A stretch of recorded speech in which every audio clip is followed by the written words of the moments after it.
Hi, my name is May, and I want to read you this book called The Elves and the Shoemaker. A long time ago, in a small wooden cottage, there lived a kindly old man and his loving wife. He was a shoemaker. They both worked very hard all day long, but sadly they never had more than a few pence at the end of the week. One evening, after looking at the material he had left in his shoebox, the shoemaker called to his wife, "Look, I only have one more piece of leather left to work with, and we have no money to buy any more," he exclaimed. "What will we do?" His poor wife listened to these words with a heavy heart. I have no idea what we will do," she replied. "But there is nothing we can do about it now. Let's go to bed and get some rest. We will try to think of something in the morning." So the shoemaker closed up his toolbox and went to bed. The next day he got up and went to start work on his last pair of shoes. But when he got to his workbench, the last piece of leather was gone.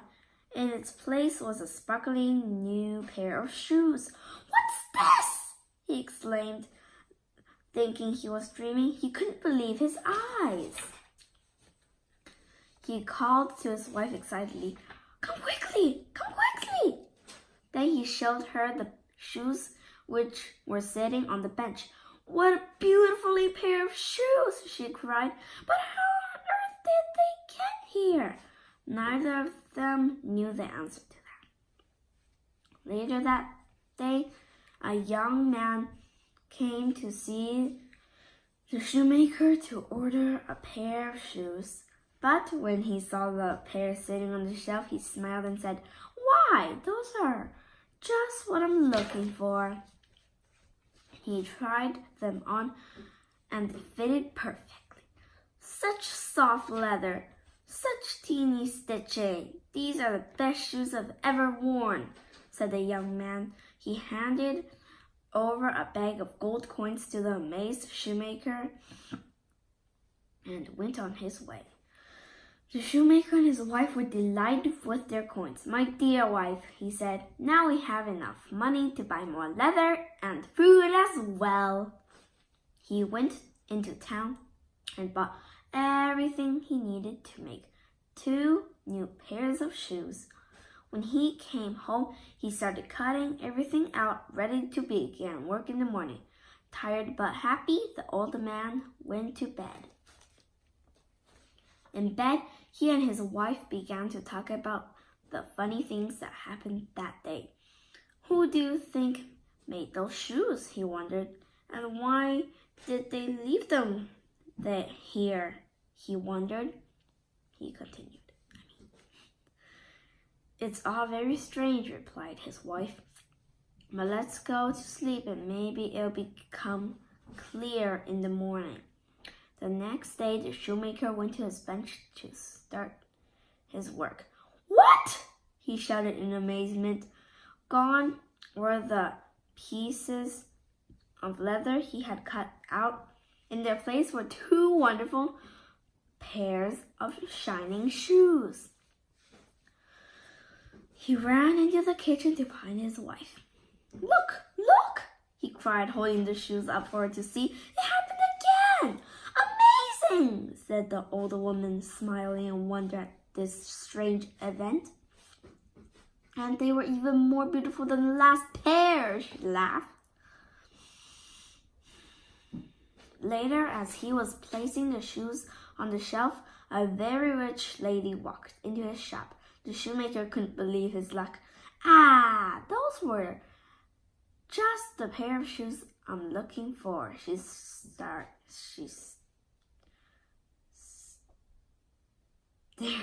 gravely. "Do let me try them on." The shoemaker did not hesitate. When the lady saw how well they fitted, she smiled and handed him a big bag of gold coins before going on her way. That evening, the shoemaker and his wife had plenty of food to eat and enough money to buy yet more leather. But who is helping us out in this way?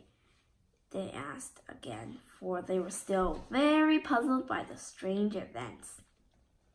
After dinner, the shoemaker returned to work, cutting out leather for more shoes. The next morning, he got up to find once again the leather had been turned into beautiful pairs of shoes. They sat gleaming on his workbench while the elderly couple looked on in wonder. This continued for many days to come. Before long, the shoemaker and his wife became known throughout the land. They produced the most perfect pairs of shoes, said the gentleman. You will not find better stitching anywhere in this land, said the ladies.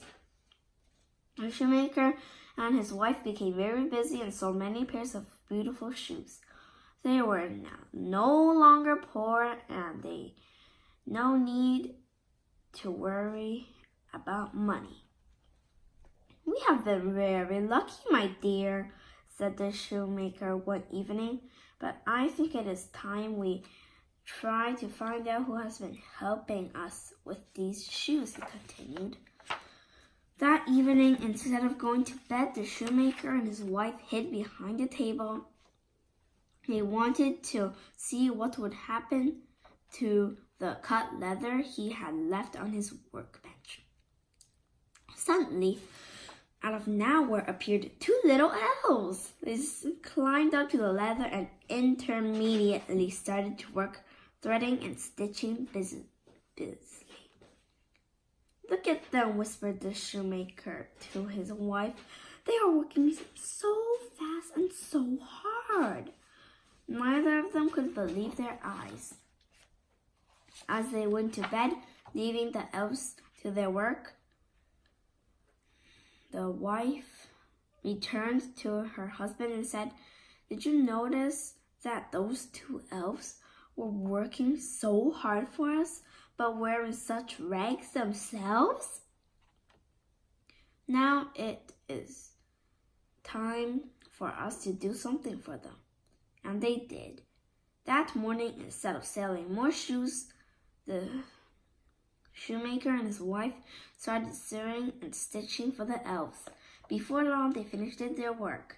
The shoemaker had made 2 gleaming pairs of tiny shoes and his wife had sewn 2 charming sets of clothes for each elf. They smiled at each other, pleased with themselves. Then they laid the shoes and clothes out on the shoemaker's workbench. That evening, they once again hid behind the table, waiting for the elves to appear. Just on the stroke of midnight, the little elves clambered up onto the workbench. When they saw the clothes and shoes laid out for them, they gasped in delight. For us, they whispered, laughing at the joke the shoemaker had played on them.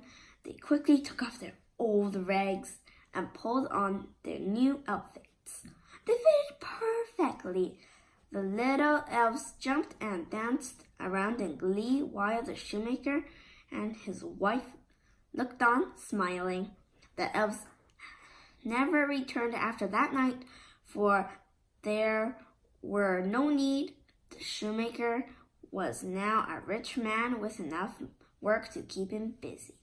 So the well-dressed elves moved on to help someone else, and the shoemaker and his wife lived happily ever after. The end.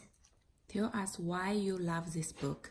I like it because it's a fairy tale, and it's kind of funny when the elves found out like their new clothes, and the pictures were well drawn on the book, and it was a pretty good book.